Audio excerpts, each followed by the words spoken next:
My name is Jim Gentili. I've been collecting German Third Reich, issued daggers, pistols, uniforms, and I've been collecting about 30 years. I began with P38s, and I've been collecting every variation of P38. And originally, I had every Walther, every Mauser, every spree work manufactured P38. I had to sell them off, at least part of the CYQ collection, the Mauser collection, to afford some of the additional ones I wanted to acquire. I begin my P38s with the first, second, and third Zero series, which are quite rare, very, very difficult to find today. And the reason being is they were issued as a developmental pistol to the Wehrmacht, and this one right here, only 1,000 were made, and this one has a matching mag, as well as the second Zero series, also with a matching mag. The third Zero series, they made about 15,000 and also has a matching mag. One of the items that I've always stuck to, and that was to accumulate pistols that were not imported, not Russian dipped, were not touched up in any way, shape, or form, and they had to be 100% original in every aspect except for wear, the normal wear that they accumulated in combat. Some of the rarest ones I have is an AC no date, which took me about 20 years to find one in that condition, also with a matching mag. And the second one that's also quite rare is the 480, just above it. And that item is also quite rare. That's serial number 95, so it's a 95th pistol issued to the Wehrmacht as a contract from Walther. As we progress through the collection, I do show a rare lanyard loop also, and holsters dated 1944, 42, and 43, and the original ammunition dated 1944. As we progress through the collection, this case ends at AC 43, so it's a third variation dated 1943, and the next case begins at 44.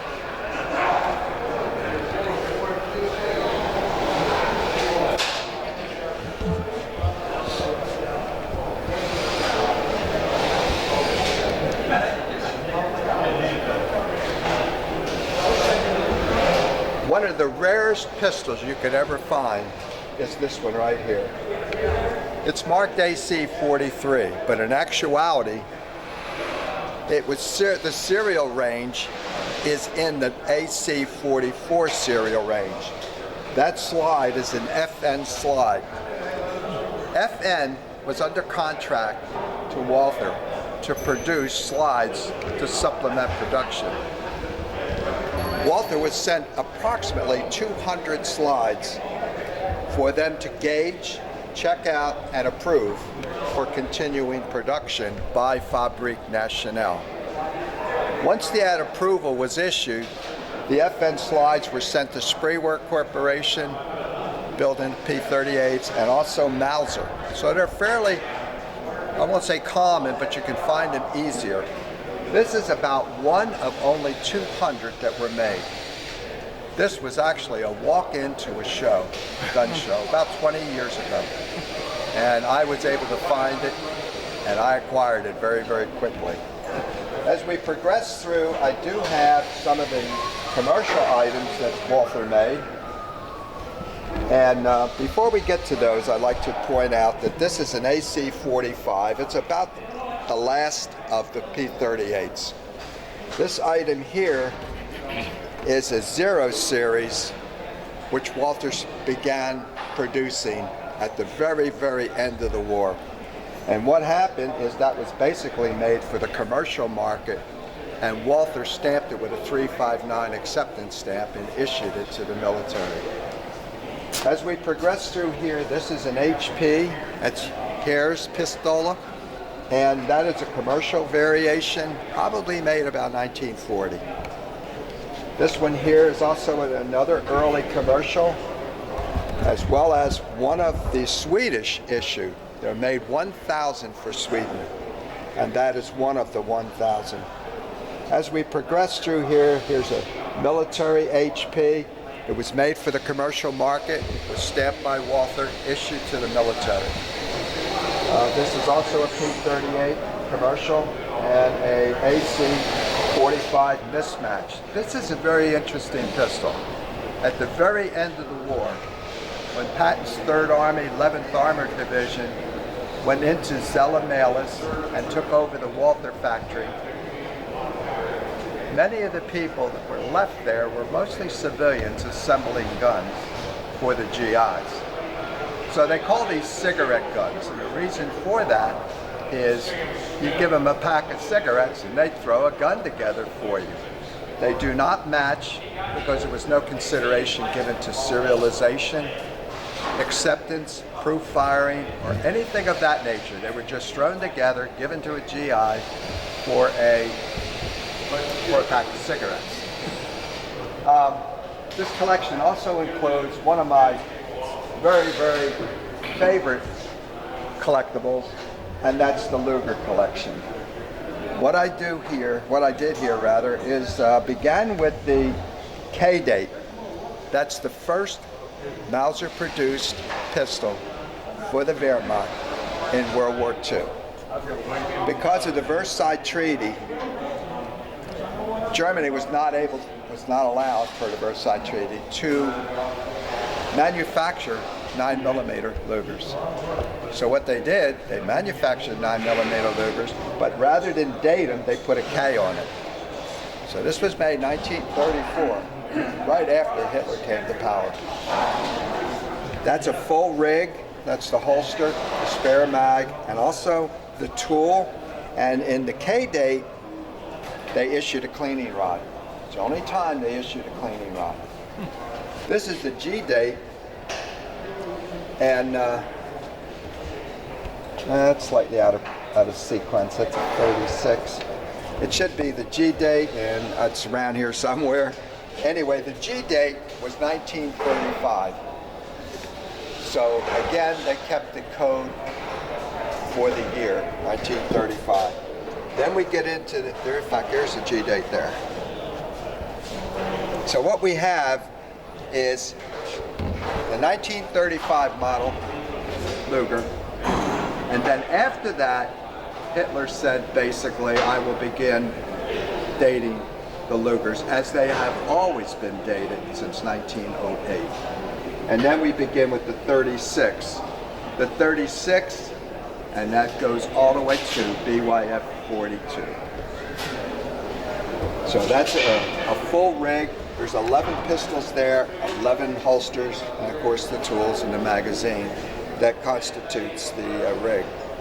That rifle down there is a K98. That's a standard military issued rifle for the German Wehrmacht. And that rifle is BYF 43. So it's a Mauser produced 43 K98.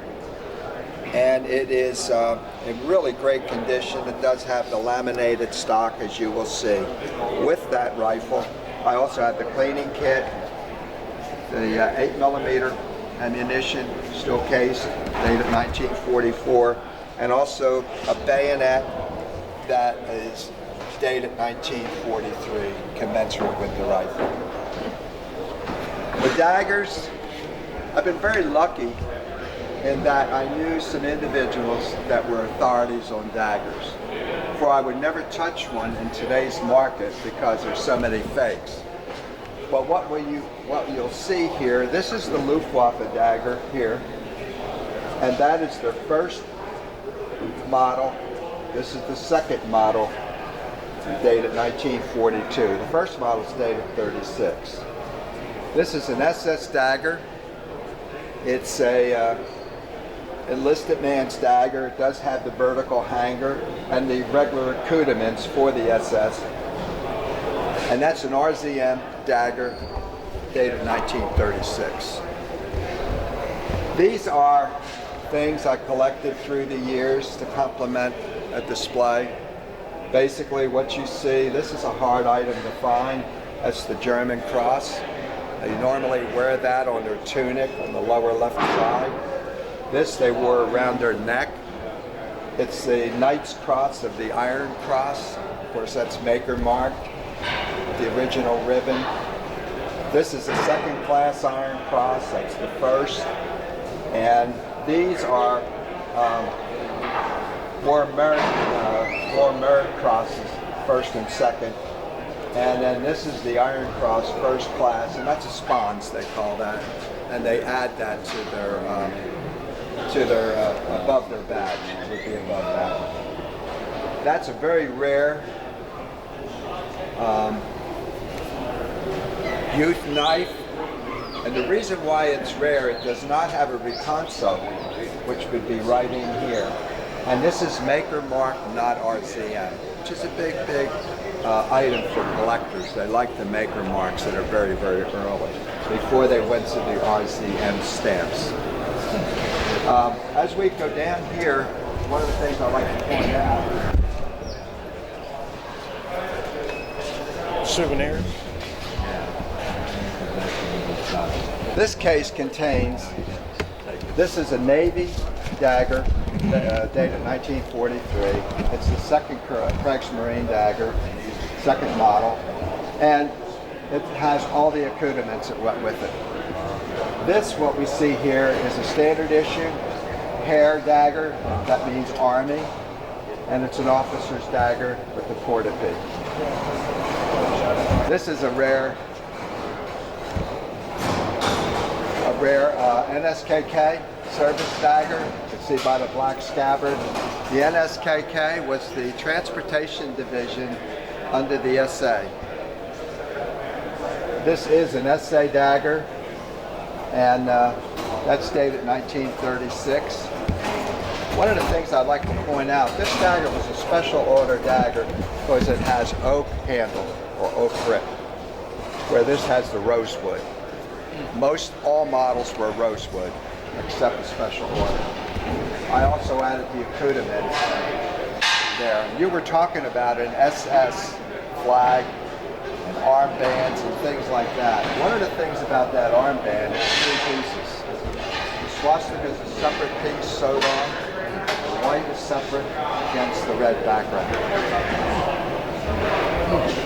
This dagger here is an SS dagger.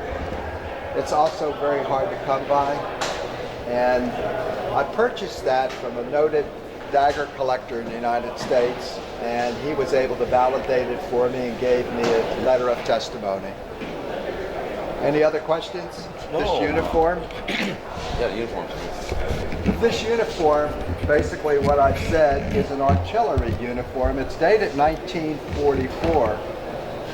And it's I believe they call this individual a field wobble, which is like a sergeant in the German army. The red piping indicates it's artillery.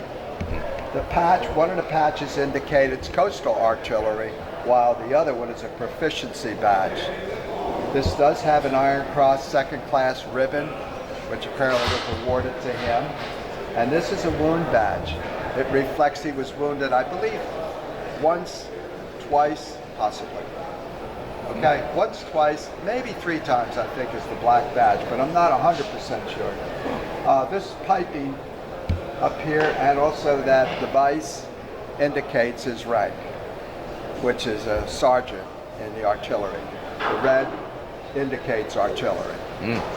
Well, Jim, we appreciate it. Jim, we appreciate you. Thanks very much. Thank you very much. I appreciate talking to you guys. We learned a lot. We'd like to thank Jim for showing us his display. Man put a lot of time and effort into it. I'm a sucker for anything World War II related, Japanese, Italian, Germany, obviously. I had a grandfather that served in World War II, so that stuff hits close to home to me. Ironically, we're filming this. It's we filmed it a couple weeks ago. We just got around to editing the video. Today's December 8th. Yesterday was the anniversary of Pearl Harbor. The USS Arizona that sank, there's only 5 guys left that were there. And this was the first year none of them were able to attend due to health reasons. So Keep in mind we're losing World War II vets at I think it was 348 a day now. So if you know a World War II vet, thank them. Get their history, preserve it any way you can.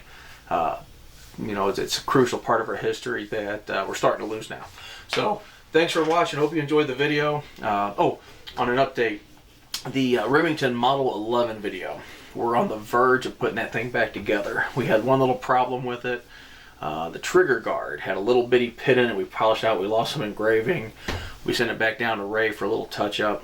We've got the wood ready, the barrel ready, the receiver.